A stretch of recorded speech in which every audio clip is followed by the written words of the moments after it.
Hello and welcome back to the Heart of the Piano YouTube channel. Welcome to part 3 of looking at the Mark Levine Jazz Piano book, where we're looking at sus chords and sus flat 9 chords. So what we're doing in this third video is I'm jumping ship to the Mark Levine Jazz Theory book to explain more about what we do with the sus flat 9 chord.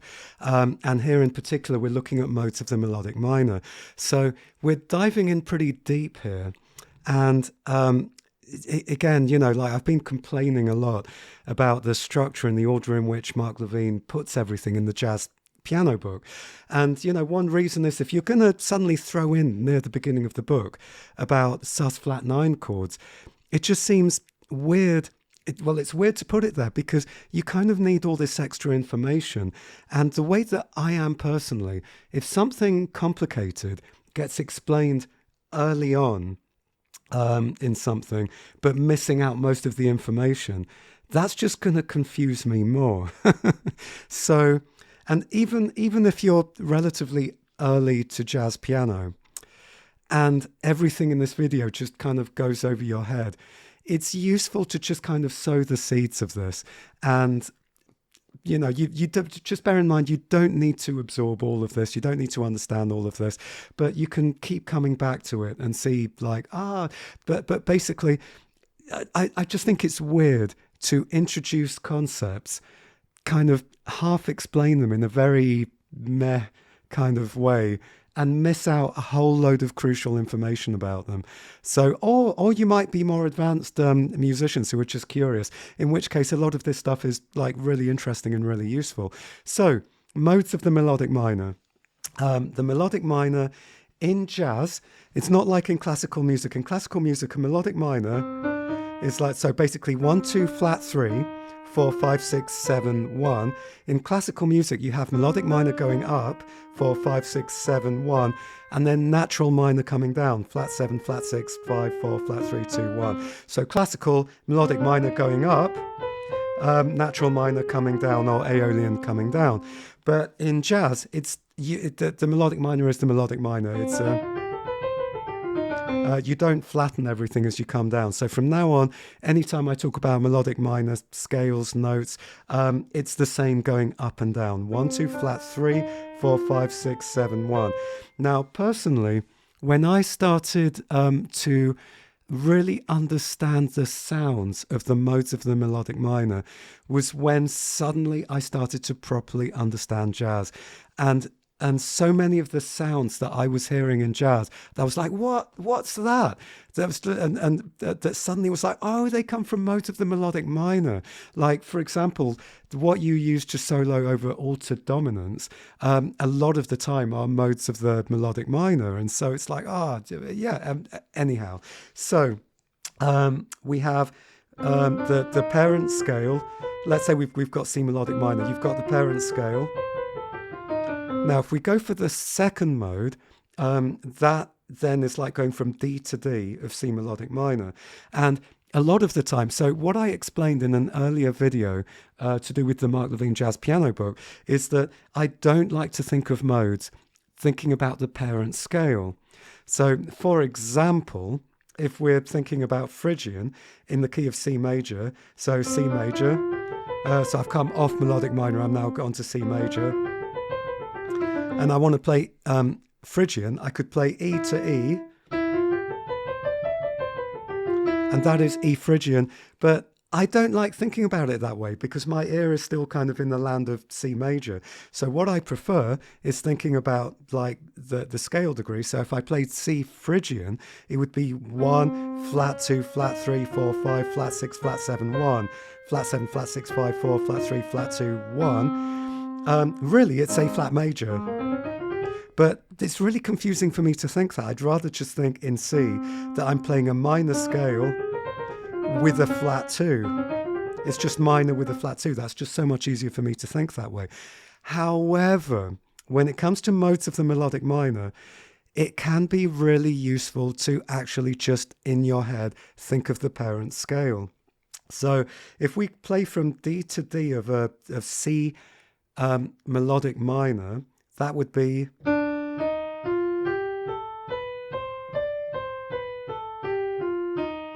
Now you could think in terms of the scale degrees: 1, flat 2, flat 3, 4, 5, 6, flat 7, 1. So in a way you could think of this a bit like a Dorian with a flat 2. So Dorian would be, and then you just flatten the 2. And that would be one way of thinking about it. But actually, in this case, a lot of the time, it is just easier. Say I put a D in the left hand. I could just in my right hand think in shapes of C melodic minor.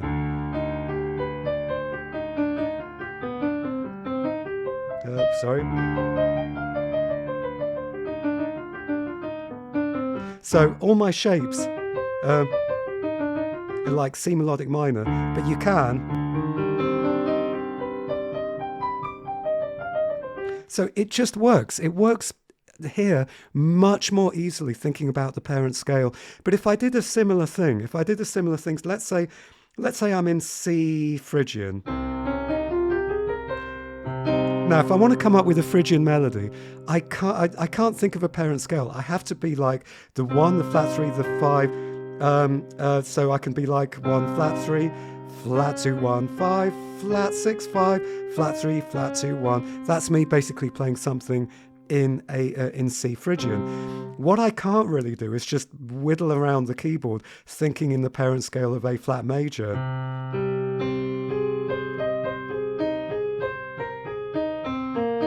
That just doesn't sound like C Phrygian. It just doesn't, which is why I have to think in C minor with a flat 2.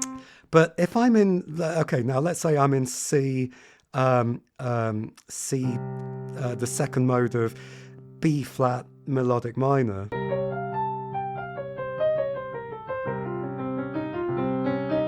It just generally works better. So this second mode of the melodic minor, that's the one that we can use if we want to solo over sus flat 9. But it's not just soloing over sus flat 9. And again, I want to kind of talk about something I may have spoken about in earlier videos.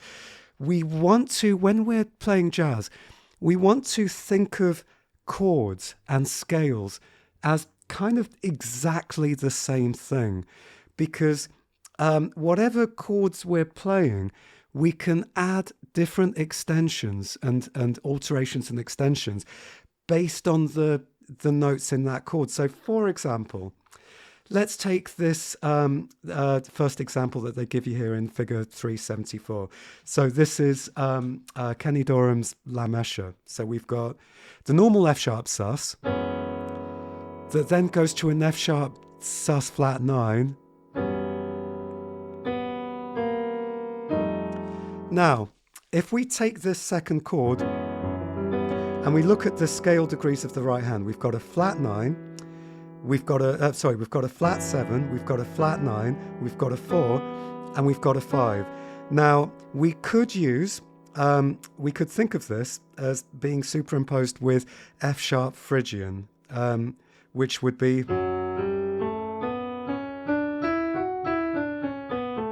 So that's 1, flat 2, flat 3, 4, 5, flat 6, flat 7, 1. So we've got the flat 9, the flat 2, the 4, the 5, which means that we could make other chords. We could have this chord. And here what I've done is I put the flat 6 on top. So I could go and then, which is quite pleasant. And then, so here I've got the flat, and then I go to the flat 2 and the flat 6. So basically, instead of having the 5, I'm going to the flat 6 there.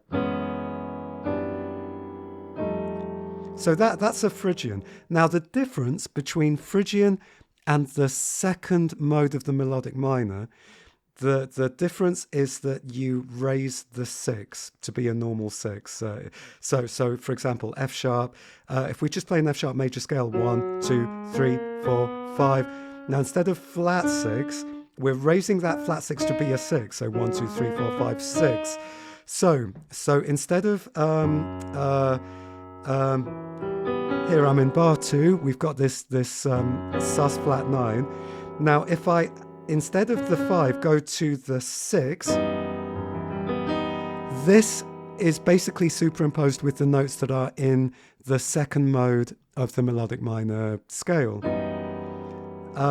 So we've got, we could have, and then, and I really like this. I mean, most of the time I will prefer modes of the melodic minor. So if I play and then basically go to the parent scale here, which is going to be an E melodic minor.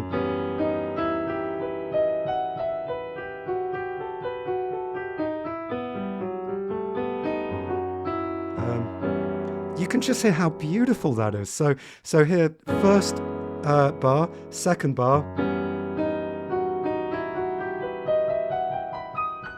and it doesn't sound like I'm just basically playing in a different key. It does sound like I am in this key.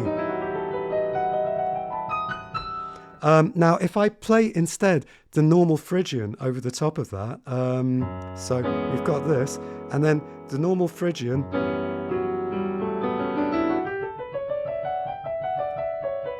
It just doesn't sound quite as interesting as I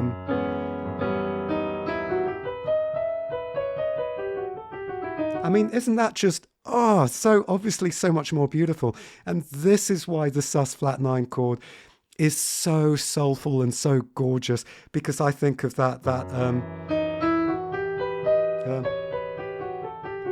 and I'm just a sucker for all modes of the melodic minor. So even if maybe all of this is completely going over your head, hopefully you can hear just what a difference this makes, just having this information and being aware of this. So let's go a little bit further into the chapter and see what else it tells us about this. So what it says is that whereas before it said that the most important notes in the sus flat 9, when you're using a Phrygian, the important notes are the flat 7, the flat 9, the 4 and the 5. When you're using this mode, then the most important notes are the flat 9, the 4th and the 6th. So, as in figure 378. So here, say we've got D, the root, the flat 9, the 4th and the 6th. So not the 4th, not the 5th and the 7th. The 5th and the 7th are no longer important like they were with the Phrygian mode, but with this one, instead the 1, the flat 9, the 4 and the 6.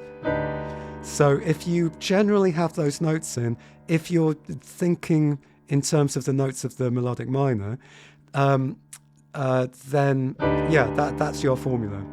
So play figure 379 and listen to Mulgrew Miller's chord on Anthony Newley's Who Can I Turn To?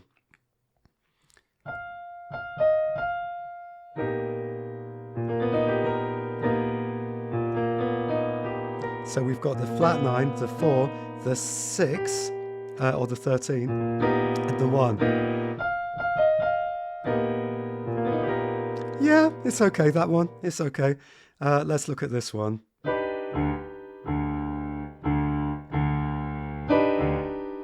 That's great. I love that. And that is like definitely a modern sound. Again, modern, like I've been saying in previous videos of from the, is it from the 60s? Maybe 70s, 80s. When is this example from? From 380. David Liebman's Piccadilly Lily. It doesn't say when this is from, but it's definitely a more modern sound, if modern is the 80s, you know. Makes me think of Chick Corea stuff. Yeah, I love that. You just get so much more interesting sounds when you're using this, rather than the definition of the sus flat 9 that was in the Mark Levine jazz piano book. This is so good to know that the 1, the flat 9, the 4 and the 6. Oh, there's such delicious chords. And again, if I wanted to have more notes in there, you just pick from notes of the melodic minor, C melodic minor.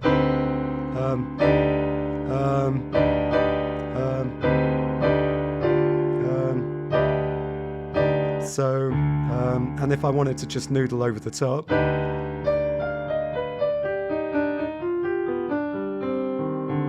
you know, it's so useful. There's such nice sounds.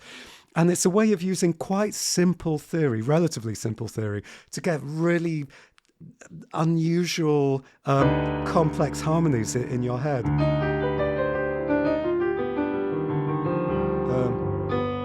Anyway, so yeah, that's basically it for this video.